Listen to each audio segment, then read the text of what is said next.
इस देश में धार्मिक युद्ध भड़काने के लिए केवल और केवल सुप्रीम कोर्ट जिम्मेवार है। Show me the face will show you the law. Supreme court अपनी सीमा से बाहर जा रहा है। सुप्रीम कोर्ट की सीमा यह है कि भारत का संविधान जिस कानून को बनाया उस कानून की उसको व्याख्या करनी है, और यदि वो व्याख्या नहीं कर सकती है और सब कुछ के लिए सुप्रीम कोर्ट जाना है तो इस संसद का कोई मतलब नहीं है। इस देश का कानून भारत का पार्लियामेंट बनाता है, उस पार्लियामेंट को आप डिक्टेट करेंगे। एक ट्वीट को लेकर के बहुत ज़्यादा हेडलाइंस बन रही हैं। आपने ट्वीट करते हुए लिखा है कि अगर सुप्रीम कोर्ट ही अगर कोर्ट से ही सारे कानून बनेंगे तो कहीं ना कहीं पार्लियामेंट के दरवाजे बंद कर देने चाहिए। बंद हो जाने चाहिए ना। मैं आपको बताऊं कि एक आर्टिकल 377 था जिसमें होमोसेक्सुअलिटी जो है एक बड़ा अपराध था। अभी ट्रंप एडमिनिस्ट्रेशन आया है, उसने क्या कहा है? उसने कहा है कि इस दुनिया में दो ही सेक्स है, या तो मेल है या तो फीमेल है। ट्रांसजेंडर की उसने बात नहीं कही, होमोसेक्सुअलिटी की बात नहीं कही। पूरी क्रिश्चियन कम्युनिटी हो, पूरी हिंदू कम्युनिटी हो, पूरी मुस्लिम कम्युनिटी हो, पूरी बुद्ध हो, जैन हो, सिख हो, सभी ये मानते हैं कि होमोसेक्सुअलिटी एक अपराध है। सुप्रीम कोर्ट ने वन फाइन मॉर्निंग कहा कि नहीं, ये केस हम एबॉलिश करते हैं, ये आर्टिकल एबॉलिश करते हैं। हमने आईटी एक्ट बनाया। आईटी एक्ट में सबसे ज़्यादा दुखी कौन है? महिलाएं हैं, महिलाओं के पौर्ण आते हैं, बच्चे हैं, बच्चे के पौर्ण आते हैं, उनकी सेक्सुअलिटी के बारे में जो है हंगामा होता है। एक दिन सुप्रीम कोर्ट खड़ा होता है, वो कहता है 66 से ख़त्म कर दिया हमने, आईटी एक्ट ख़त्म कर दिया। अभी आप समझिए, मैंने आर्टिकल 141 का बहुत बड़ा जो है अध्ययन किया है।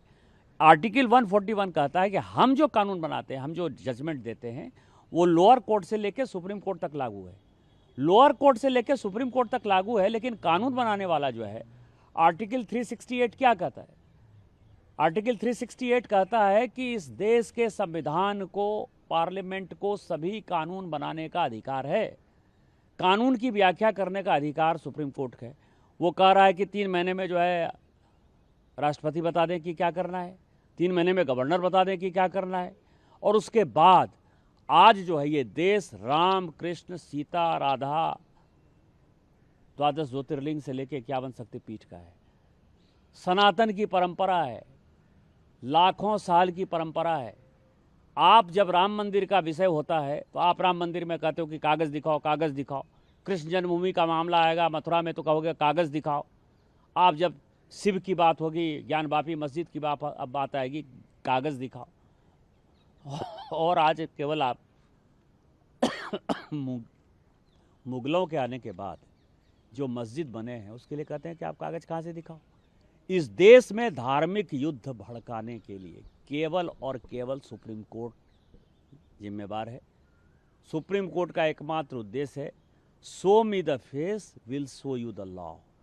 सुप्रीम कोर्ट अपनी सीमा से बाहर जा रहा है। सुप्रीम कोर्ट की सीमा यह है कि भारत का संविधान जिस कानून को बनाया उस कानून की उसको व्याख्या करनी है, और यदि वो व्याख्या नहीं कर सकती है और सब कुछ के लिए सुप्रीम कोर्ट जाना है तो इस संसद का कोई मतलब नहीं है, विधानसभा का कोई मतलब नहीं है, उसको बंद कर देना चाहिए। जो अपॉइंटिंग अथॉरिटी है उसको आप निर्देश कैसे दे सकते हैं? भारत के चीफ जस्टिस का अपॉइंटमेंट भारत का राष्ट्रपति करता है। इस देश का कानून भारत का पार्लियामेंट बनाता है, उस पार्लियामेंट को आप डिक्टेट करेंगे। 5 जज बेंच की, जो मैं आपको बताऊं कि नज़ीर की एक जजमेंट है, 1942 की प्रिवी काउंसिल की जजमेंट है। उसमें यह कहा गया कि जहां कानून नहीं लिखा हुआ है उसके बारे में यदि प्रिवी काउंसिल या सुप्रीम कोर्ट कोई जजमेंट देती है तो बात समझ में आती है। यहाँ पूरा जजमेंट लिखा हुआ है कि राष्ट्रपति का क्या अधिकार है, उपराष्ट्रपति का क्या अधिकार है, प्रधानमंत्री का क्या अधिकार है, हमारे पार्लियामेंट का क्या अधिकार है, हमारे सुप्रीम कोर्ट का क्या अधिकार है, हाई कोर्ट का अधिकार है। जब सब कुछ लिखत पढ़त में है तो तुम नया कानून कैसे बना दिया? 3 महीना कहाँ से लेके आ गए कि राष्ट्रपति को 3 महीने के अंदर फैसला करना है? ये किस कानून में लिखा हुआ है? इसका मतलब यह है कि आप इस देश को एनार्की की तरफ ले जाना चाहते हो, और एनार्की जो है इस देश में बर्दाश्त नहीं होगी। जब नया कानून आएगा, जब नया पार्लियामेंट बैठेगा, इसके ऊपर विस्तृत चर्चा होगी, और फिर से नेशनल जुडिशियल अकाउंटिंग सिस्टम जो हमने NJAC बनाया था, जिसमें कि राष्ट्रपति का चुनाव कैसे होगा, प्रधानमंत्री का कैसे चुनाव होगा, वो तो संविधान में लिखा हुआ है। लेकिन आपके भाई भतीजावाद के आधार पर जज का चुनाव नहीं होगा। शेड्यूल कास्ट जज नहीं है, शेड्यूल ट्राइब जज नहीं है, ओबीसी जज नहीं है। मैक्सिमम 78-80% जो है 78-80% जो है केवल और केवल जो है सवर्ण जाति के जो है जज बैठे हुए हैं, और आप अपना कानून चलाओगे, ये कानून नहीं चलेगा। इस देश में जितने गृह युद्ध हो रहे हैं उसके जिम्मेवार केवल यहाँ के chief justice of India Sanjeev Khanna साहब हैं।